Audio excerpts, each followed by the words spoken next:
Орой минь төргийн үзэгчтэй Монголын мэдээ сувгийн өнөөдрийн сэдв та бүхэнд хүрч байна. Тэгэхээр 9-р сарын 1-ээс хэрэгжих ёстой эрүүгийн болон зөрчлийн тухай хуулиуд яагаад хойшилж байна? Энэ сэдвийг бид онцолж байна.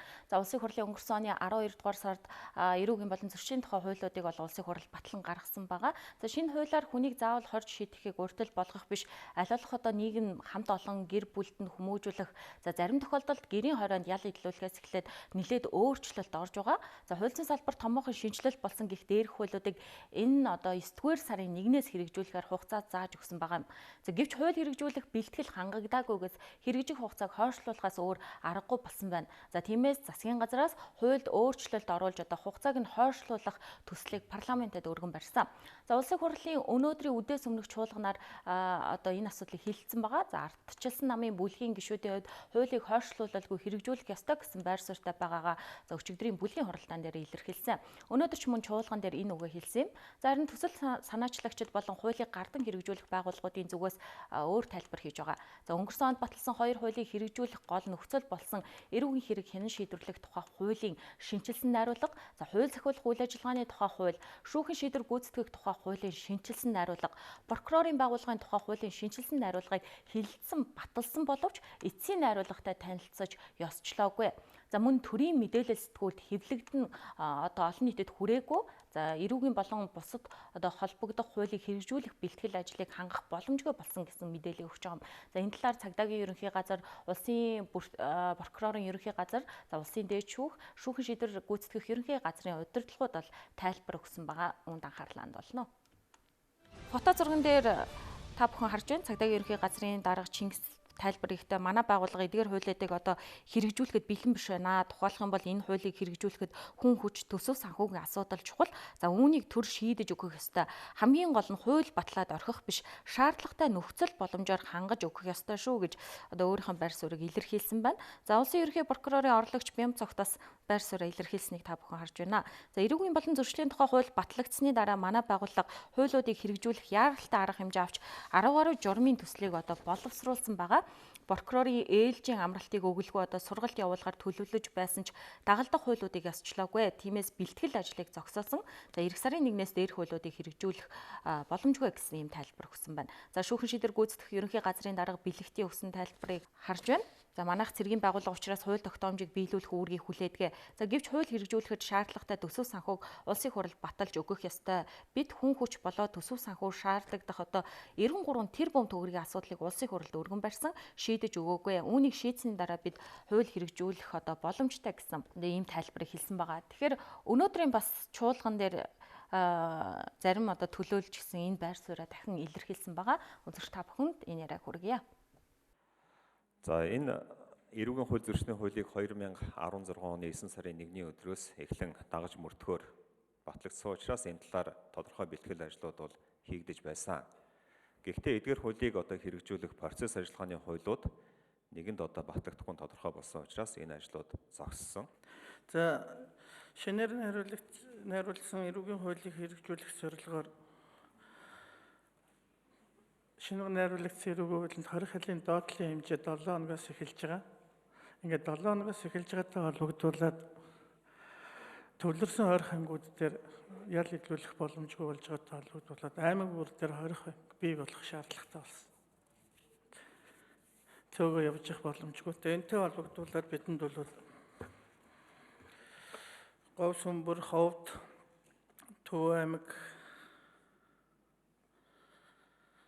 Баян-Хонгор, Дундгой, Завхан, Говь Алтай, Увск зэрэг аймагуудад шинээр хорих бий болох шаардлагатай болж байгаа.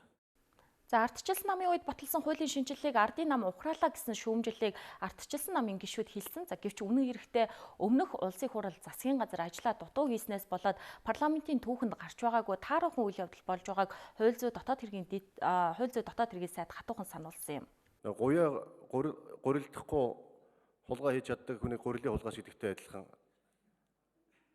Уул нь яах аргагүй л одоо хэр хуулиа 2015 оны 12 сарын 3-нд баталсан эрүүгийн хууль зөрчлийн хуулиа дагаад ёсчлох 5 хуулиа ёсчлцсан байсан болвол өнөөдөр хууль маань хууль хэрэгжүүлэх бэлтгэл ажлууд хангагдаад сургалтууд нь явагдаад сурчлагаа нь хийгдээд шаардлагатай хөрөнгө оруулалтын шийдэгдсэн болвол тэр барилга байшинд баригдаад явчихл байсан л та. Даанч хийсэнгүү. Тэрнээс болоод хууль хэрэгжих ямар ч нөхцөл бололцоо бүрдэхгүй байгаад байгаа. Тийм учраас энэ хуулийг хойшлуулахаас өөр аргагүй байдал орчоод байгаа. Энийг л тайлбарлаад хэлээд тэгэхээр та нар яахад хууль хойшлуулах гэдэг юм гэхээр үгүй өмнөх одоо хүмүүсийн маань хийсэн алдааг бидний засаж байгаа маа гэхээр та нар өмнөхөө шүүмжлээ гэдэг байгаа. Ийм байдлаар нэг хоосон улс төрчгөл одоо болчмоор байна нэрээ. За өмнөх улсын их хурл хуулиудаа эцэслээд батлаад хэрэгжүүлэхэд шаардлагатай төсөн мөнгийг нь батлаад өгчихсөн бол ийм асуудал гарахгүй байсныг Бямцогт сайд бас хэлж байсан юм а. За хэрвээ буруутан хайх гэж байгаа бол энэ улсын их хурл засгийн газар биш, өмнөх улсын их хурл засгийн газар буруутай гэдгийг тэрээр өмнөх засагт одоо сайдаар ажиллаж байсан Эрдэнэ гишүүний асуултанд хариулахдаа сануулсан юм. За парламентын түүхэнд баталсан хууль хэрэгжих боломжгүй болж хойшилж байгаа анхны тохиолдол болж байгааг хууль зүйн байнгын орооны дарга хэлсэн юм а.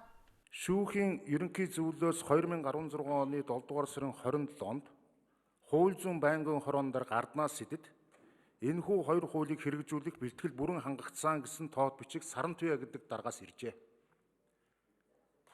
Би бол энийг сериосны бичих гэж ойлгож байгаа шүү. Ганцхан энэ хаанч мэдээлэгдээгүй. Зүгээр одоо энэ хуулийн орж ирж байгаа асуудал дээр болохоор л бэлтгэл хангагдаагүй гэдэг шалтгаанаар орж ирж байгаа. Энэ хоёр яагаад зөрчилдөд байгаа талаар Арднаас эд хууль зүйн байнгын хорон дарга өнөөдөр надад тайлбар өгөө. Прокурор шүүх хоёр болоор хэрэгжүүлэх ямар ч боломжгүй гэдэг хариу ирүүлсэн. Шүүхийн ерөнхий зөвлөл бол бид шүүгчдийг сургагч багш нарыг бэлтгэсэн. Сургалт явуулсан тухай биш. Сургагч багшийг бэлтгэл хангаж байна л гэсэн бичиг. Түүнээс хууль энэ хоёр хуулийг хэрэгжүүлэх боломж олцоо бүгд бүрдсэн гэсэн агуулга энэ дотор байхгүй байгаа. Өнөөдөр явж байгаа засгийн газар энэ байнгын ороо ерөөсөө урд өмнө хэмээг бүгдийг үүсгэхэд байгаа юм шиг ойлгоод байна. Энэ хууль өчн төгөлдөр болно гэдэг өөрөө бүтэн процесс явагддаг. Алга цогцох тухайн асуудал биш. Гэтэл энэ процесс өнөөдөр бүрэн төгс болоогүйгээс болоод хэм хэмжээ бүхий эрхийн акт болж энэ 5 хууль чадаагүй байна. Энэ хуулийг ёсчлох боломж олцсон хугацаа байсан уу байсан.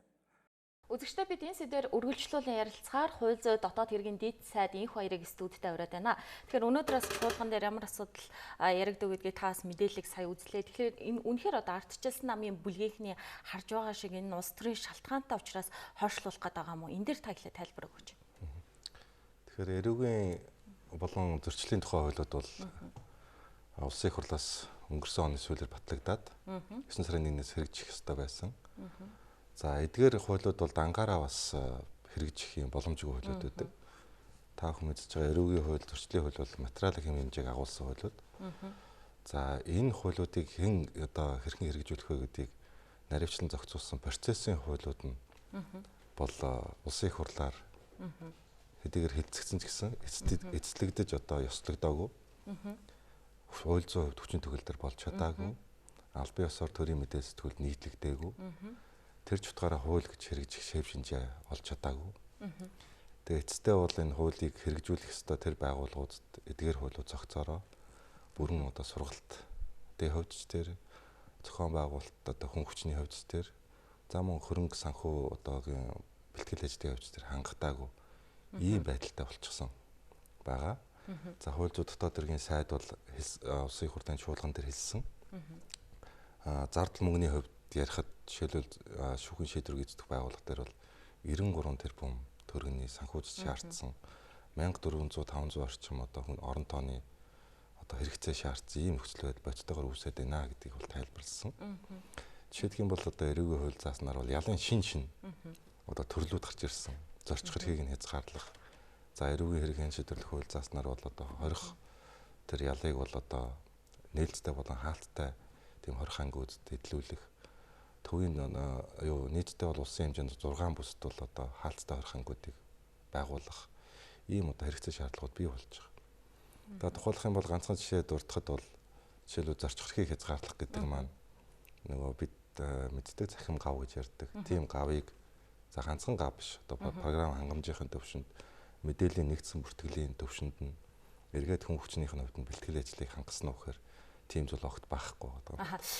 Гавны асуудал дээр шийдэх юм энийг бас зохицуулах боломж байгаа гэж ардчилсан намын бүлгийн зарим гишүүд хэлж ирсэн л да. Энийг үнэхээр заавал төсвөр шийдэх ёстой юм уу? Энэ дээр та ямар мэдээлэл өгөх вэ? Бас энэ 90 гаруй тэрбум төгрөгийн асуудал ч гэсэн улсын энэ оны төсөлд бол суугаагүй гэсэн мэдээлэл өгч байсан шүү дээ. Таны асуусан одоо захим гавны тухай зүтгэх чинь зөвхөн энэ захим гав тэгээ програм хангамж тэгээ хүн хүчтэй холбоотой асуудал гэхээр нийтдээ 23 орчим тэрбум төгрөгийн нэмэлт зардал шаардсан ийм асуудал байна. Хэрэгжих хугацааг хойшлуулах асуудал бол шийдвэрлэгдэж байна.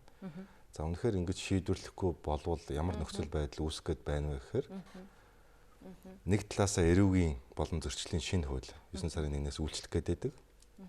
Нөгөө талаас тэр хуулийг хэрэглэх ёстой одоо хууль зохиолын энэ 40 мянган албаа агч тэр хуулийн үйлчлэлд хамрагдах 3 сая Монгол улсын иргэний одоо хувь зээний асуудал хэн шийдэх юм бэ?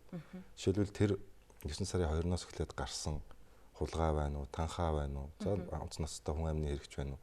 Энэ хэргийг хэн шалгах юм? Яаж шалгах юм? Мөрдөн байцаалтыг яаж явуулах юм? Хэргийн харьяаллын хувьд шүүх, аль хуулийн хэрэгэл хийгээд өөрөлд хуулийн юм хийдэл үүсчих. Энэ хийдэл донд хэн хожих гэж юм гэхээр гэмт хэрэгтнүүд ял завших гэж. Өөрөөр хэлбэл энэ хүний эрхийг нөгөө одоо бас улсын их хурлын зарим гишүүд яриад хүний эрхийн талаас ухралт боллоо гэж. Эсвэргээр энэ асуудлыг тодорхой хугацаагаар хойшлуулснараа энэ хийдлийг арилгаж байгаа. Нөгөө талаасаа 3 сая монголчуудын энэ эрх Монгол төрийн хамгаалтанд хэвээрүүлж байгаа. Ардчилсан намын бүлгийн зарим гишүүн хэлэхдээ бол энэ бол үндсэн хуулийн бас зарим зүйл залтыг зөрчөөд байна гэж хэлжсэн. Бас хүний эрхтэй холбогдож авах шиг байна л да. Олон хүн одоо энэ хуулийг хүлээгээд сууж байна гэсэн мэдээлэл авч. Та энэ дээрс ямар тайлбар өгөх вэ? Үндсэн хуулийн ерөөсө гол суур үзэл баримт бол Монгол улсын иргэний үндсэн эрх хэрэгжүүлэг баталгаатай хангах явдал байна. Хэрвээ энэ хуулиудын үйлчлэл одоо хойшлогдохгүй болвол эсвэргээр 3 сая иргэн үндсэн хууль заагдсан тэр одоо 18 зүйл амьд явхаас эхлүүлээд өмч хөрөнгөтэй байхаас эхлүүлээд тэр бүх суур халтшгүй байхаас эхлүүлээд бүх эрхүүд хуулийн хамгаалтгүй үлдэх гэж байна. Хууль зүйн хамгаалтгүй үлдэх гэж байна. Энэ хугацаанд үйлдэгдсэн ямарваа нэгэн төрлийн гэмт хэрэг үйлдсэн этгээдүүд ямар нэгэн хариуцлага хүлээхгүй энэ гэмт хэргийг халдлагт өртөж хохирсон хүмүүс хууль зүйн хувьд хамгаалтгүй эрхээс сэргийлэх боломжгүй ийм нөхцөл байдал үүсэх гэж байна. Тийм учраас эсэргээрээ 3 сая иргэнийхээ эрхийг нэн даруй хамгаалах ийм шаардлага үүссэн. Би танд хэлж байна. Монгол төр нэг өдөр битгий хэл нэг цагч нэг минутч өөрийнхөө иргэнийг эрх зүйн хувьд хамгаалтгүй ийм одоо үлдээх ёсгүй. Тэр ч утгаараа энэ хуулийн одоо хийдлийг арилгаж эрүүгийн болон зөрчлийн хуулиуд нь процессын хуулиудтайгаа нэг жигд одоо тэр хууль зүйд хэрэгжих тэр боломж нөхцөлийг хангаж хойшлуулж байгаа. Тэгэхээр бас өнөөдрийн бас чуулганы хуралдаан дээр зарим гишүүн байр суурь илэрхийлэхдээ энэ хуулийн бас зарим зүйл залтыг нь бол өөрчлөхөөс аргагүй нөхцөл байдал үүсээд байна. Ялангуяа бас нэг эмч нартай холбогдсон асуудал нэлээд шууган тарсан шүү дээ. Тэгэхээр энд үнэхээр бас зайлшгүй өөрчлөх шаардлагатай зүйл залтууд байгаа юу? Таны харж байгаагаар юу байна? Хууль тогтоогчдын зүгээс бол энэ хугацааг хойшлуулахтай холбоотойгоор хуулийн доторх агуулгын сайн муугийн тухай асуудлыг, зөв буруугийн тухай асуудлыг бас өөрсдийн бодлоор бас хэлж байгаа. Засгийн газрын зүгээс нэг зүйлийг зохон тэмдэглэхэд энэ хуулийн доторх зөв буруугийн тухай асуудлыг бол оруулж ирээгүй. Энийг засна юм уу, энэ нь муу болсон, энэ сайн болсон тухай асуудлыг огт хөндөв. Зөвхөн цаг хугацааны үйлчлэлийн хувьд бол гарцаагүй 9 сарын 1-ээс одоо хэрэгжих боломж алгаа. Үйлчлэлийн хувьд бол хойшлуулах шаардлага байна гэдэг үндслийг л ярьсан. Энд нэг зүйлийг хэлэхэд бол яг хуу зарим процессын 5 хуулийг бол хойшлуулж байгаа. Энэ дотор бол гэр бүлийн хүчирхийллийн одоо тэмцэх тухай хууль бол хойшлж байгаа. Яагаад тэгэхээр эрүүгийн шинэ хуульд гэр бүлийн хүчирхийлэлтэд тэмцэх гэсэн шинэ зүйл анги орсон. Энэ одоо эрүүгийн хууль нь өөрөө хойшлж байгаа учраас тэрнтэй холбогдсон гэр бүлийн одоо хүчирхийллийн тухай хуульд байсан хууль нь бас 9 сарын 1-ээс цуг хэрэгжих боломжгүй нөхцөл байдал үүссэн.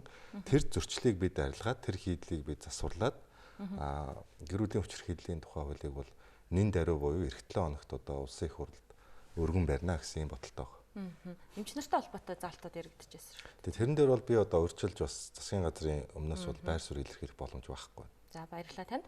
Үзэгчдээ өнөөдрийн сэдв та бүхнийг бас олонний анхаарал татсан. За эрүү болон зөрчлийн тухай хуулийн асуудлаар бас хууль зүйн дотоод хэргийн дэд сайд энх баяртай ярилцаж мэдээлэл хүргэлээ. Үзэгч та бүхэнд өнөөдрийн сэдв хүрэлээ. Монголын мэдээ сувгийн өнөөдрийн хөтөлбөр үргэлжлээ өрч байна.